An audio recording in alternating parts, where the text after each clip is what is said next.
que você acha? Eu sei que você é jornalista, mas você é um cara que, inclusive, você conversou até com o Pimentel que teve aqui.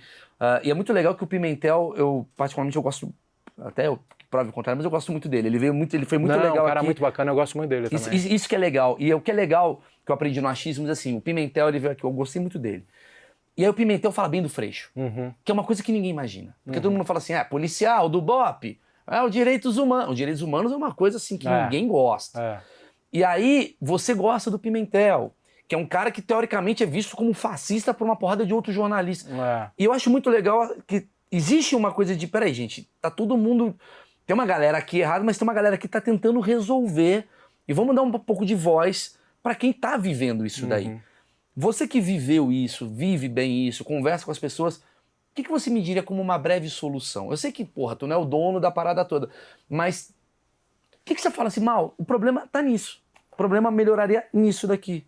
Sei que não é simples, mas é uma visão de cidadão. Eu acho que é muito triste. Eu conheço o Pimentel, é um cara também, é um idealista, você vê. Ele é pra cacete, cara. Né? Evidente. É evidente, um cara que quer melhorar as coisas e tal. E a coisa dá errada. E então você tem, eu acho que primeiro você tem essa ideia de guerra que é equivocada. Eu acho que essa guerra como solução. Então como se a gente vivesse numa cidade, no caso do Rio de Janeiro, com inimigos espalhados pela cidade inteira. E você produz a guerra diariamente e produz mais violência, mais caos e mais desordem há 30 anos. Porque é interesse. Tem interesse, porque você tem uma elite, os senhores da guerra do Rio de Janeiro, que hoje estão no poder. Não só no Rio, como no Brasil, né? O medo produziu o poder. As pessoas têm muito medo e muito estranhamento, principalmente depois que viveram morar em cidades, né? As cidades são ambientes muito difíceis, depois dos anos 60, 70 e tal. E você começou a trabalhar com medo e com a ideia de guerra contra inimigos internos. Aí você produziu uma máquina de guerra e uma elite da guerra, né? Senhores da guerra que passaram a ganhar poder econômico e político com isso. Que tem muito interesse em manter isso. Então, assim, é complexo, mas você precisa desconstruir essa ideia da guerra, né? E por isso, assim, eu acho que a Marielle foi muito emblemática nesse sentido, que ela era a ideia contrária a isso, né? Ela falava, bom, a gente precisa transformar a favela numa solução. A favela faz parte da cidade. Ela também é uma solução, e sempre foi uma solução para a cidade. Foi uma solução de moradia. Claro. Para pessoas que chegavam e não tinham onde morar. O Estado não produzia casas, ou o mercado não produzia casa, as pessoas fizeram autoconstrução. Criaram uma oferta e uma demanda. Criaram uma forma de sobreviver. E passaram a se integrar à cidade. Você tem 200 mil pessoas morando no Complexo do Alemão, 500 traficantes, vamos dizer, já seria uma grande empresa, talvez seja 0,001%. Vamos repetir, de 200 mil pessoas do Complexo do Alemão, 500 é pouco. Das 200... É ridículo. Ridículo. De 200 mil pessoas, só que fica criada a imagem que são 200 mil traficantes. E não é só que fica criada a imagem. Semanalmente você tem helicóptero, camburão, armas, caveirão, tratando aqui um bairro, uma cidade média, como se fossem inimigos, atirando. O cara vai sair para trabalhar às 7 da manhã, ele precisa não ir trabalhar. Eu vou repetir para ficar claro. 200 mil pessoas é tipo você vai para uma cidade aqui de interior de São Paulo. Ribeirão é isso? Não, Ribeirão é 1 milhão. Mais, Mas você vai pegar, sei lá, uma cidade, eu vou falar uma besteira, sei lá, Itu, sei lá. É a mesma coisa que Itu, que deve ter seus 500 traficantes, deve ter um pouco menos, provavelmente, mas que seja 100, 40, 80. Ficar o BOPE entrando e ficar o BOPE toda hora entrando em tu para matar qualquer pessoa que... Exatamente. Entendi a questão. E aí, o que você produz, né? Você quer melhorar a cidade dessa forma, você criando uma tensão e criando uma percepção, uma sensação, uma raiva. Então o PCC, voltando no PCC, trabalha muito com essa raiva. Trabalhou e falou, gente, o Estado é nosso inimigo. O Estado quer nos matar, quer nos exterminar. O crime fortalece o crime, vamos bater de frente com o sistema. A gente precisa parar de se matar, a gente tem que matar a polícia. Eles trabalharam com essa raiva quer dizer, foi criado mentalmente na cabeça do brasileiro médio que só tá querendo comprar o pão e comer não sei o quê. Existem duas guerras acontecendo entre um bom e um mal, dependendo do seu ponto de vista. E aí, assim, é uma coisa que eu e a Camila, a gente fala no livro, a gente criou os nossos homens-bombas, os nossos jihadistas, que daí o PCC fala pro cara assim, olha, morra antes dos 25 anos, mas não abaixa a cabeça pro sistema.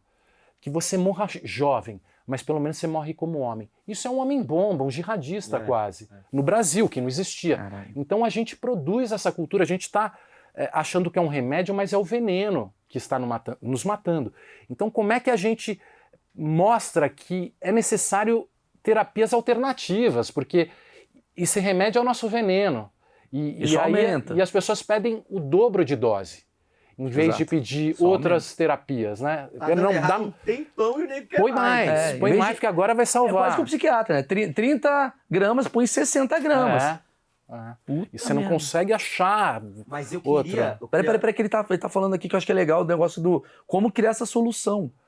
E aí, como é que você cria essa solução? Então, por exemplo, a Marielle falava das UPPs como unidades de políticas públicas, né? Então você leva o Estado, você precisa tomar esses lugares, mas com equipamentos. Porque qual que é o nosso desafio com o tráfico, vamos dizer? O traficante, ele fala para o moleque assim, ó, você tá... É uma coisa masculina, né? A questão de masculinidade. Sim. É coisa de homem. Né? Exército, guerra. Exército, guerra. Isso é coisa muito... Proteção. Lida muito com a masculinidade. Então o moleque tá com 15, 16 anos. O traficante fala, olha, o sistema quer te fuder, quer te matar, ele vem aqui pra favela pra matar a gente. Se você for trabalhador, honesto, você vai ser humilhado a sua vida inteira, cara. Você vai apanhar, você vai ganhar um salário mínimo, os caras vão dar geral em você, vão te enquadrar, vão te bater, você vai ser humilhado a vida inteira. Então faz o seguinte, vem com a gente, toma esse fuzil, você vai ser homem, vai ser respeitado. Caralho. E vai... Já cria uma crença limitante no cara. Você tem um discurso aí. Você é o remédio. O tráfico se coloca como uma solução. Você é uma solução antissistema. E a gente está falando assim, isso é uma ilusão. Esses caras estão te vendendo uma ilusão, porque você acha que você vai ser respeitado, mas você vai ser temido. E a sua vida aos 30 anos vai ser insuportável, porque ou você já vai ter morrido, ou se você estiver na cadeia, você não vai conseguir levar sua filha no restaurante, porque ninguém vai deixar você sair da favela. E isso um traficante, ex-traficante me falou, eu ganhava 300 paus por mês. Só que a primeira vez que eu levei minha filha... 300 mil, né? 300 mil. E dominava uma favela. A primeira vez que eu levei minha filha numa churrascaria foi quando eu ganhava R$200, que eu já tinha passado pela prisão, fui punido, não adiantava nada. E era uma ilusão, porque eu vivia foragido, não era pai, não era esposo, não era nada, eu só era traficante. E isso eu queria, e ele fala, se você oferecer para qualquer cara do crime hoje, aos 30 anos, a oportunidade de sair, eles vão sair porque a vida é uma merda. Só que a gente está disputando essa molecada e tentando convencer a molecada, os homens, os meninos, que estão virando adulto, nessa dúvida, o que eu vou ser quando crescer, qual vai ser a minha identidade, como é que a gente ganha esse cara para o nosso lado? E a guerra, ela empurra os caras para o exército inimigo. Ela produz condições que o crime convença essa molecada para o lado deles. Então, como é que a gente desconstrói isso?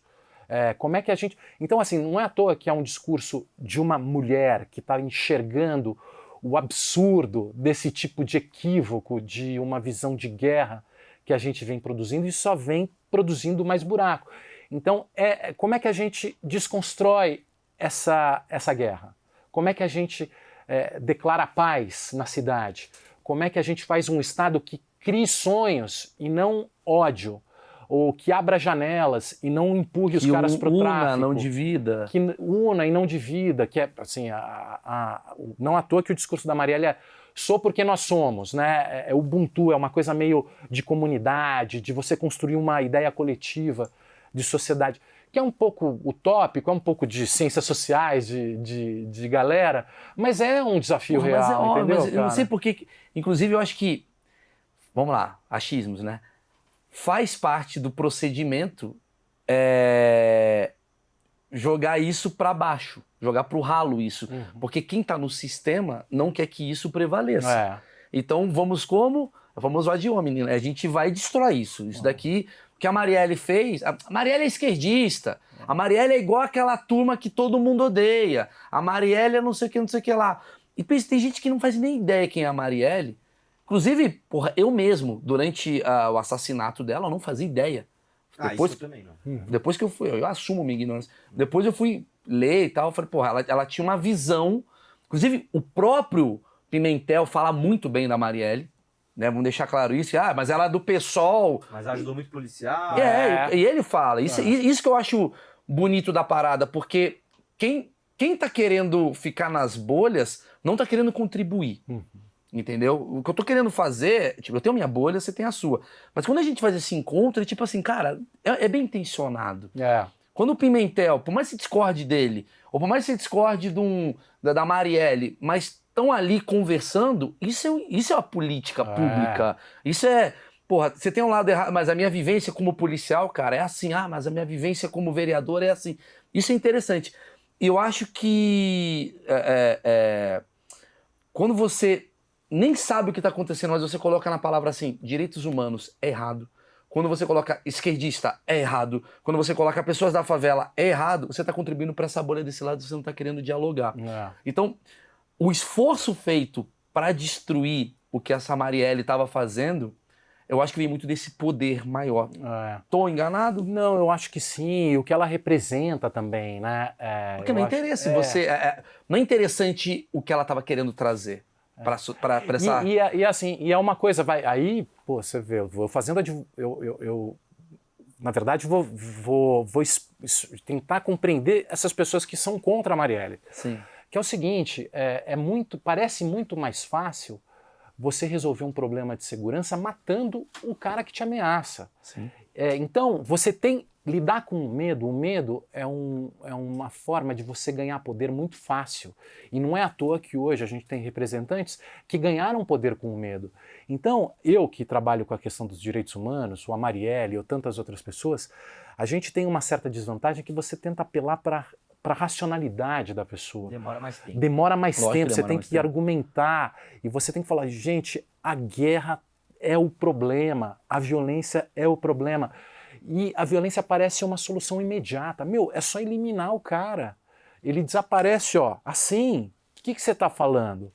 Aí você fala, não, mas esse cara que morreu, tem algumas pessoas que vão reagir de uma outra forma, e o cara que matou vai ganhar um poder e vai se achar poderoso, e vai querer mandar mais, e a coisa vai fugindo do controle. Não. Ou seja, você tem que apelar para uma racionalidade ou para um exercício mental que o sentimento de medo e de violência, ele é muito mais direto. Você não se perde nisso? Agora, tipo, eu tô fazendo uma pergunta quase como autocrítica. Porque, assim, vocês, cara, são caras, assim, que, porra, estão ali nos direitos humanos, lendo, estudando e tal. Aí chega a galera daqui e fala assim, a Marielle era amiga de traficante. Você não acha que isso é maior pra opinião pública?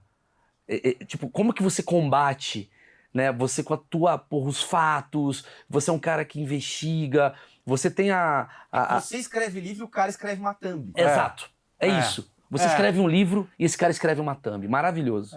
Como que faz? E é uma mentira que se espalhou depois do... Exatamente. Quando ela estava dentro do carro. Ela estava dentro do carro morta, essa fake news começou a se espalhar. Virou uma fake news. Porque você precisa justificar aquele negócio que eu tava falando. Tipo, cara, se ela é uma heroína, vamos tirar esse, né? Ela não é uma heroína, ela é uma mina que ajudava o traficante e é por isso que a polícia matou, sei lá, qualquer porra que vai falar. Tá fazendo algo errado. Eu acho que é uma situação triste, é uma situação difícil, mas aí é o tal negócio. O que dá pra gente fazer? Não dá pra usar violência ou usar as mesmas armas. Sim, porque você vai perder. Porque você vai perder e não faz parte, isso produz mais confusão. Então você tem que, de alguma forma, insistir e tentar convencer e tentar contra-argumentar e tentar mostrar que é errado e tentar mostrar que é falso. Será que esse contra-argumento não é você com um estilingue, os caras com a porra de um fuzil, cara?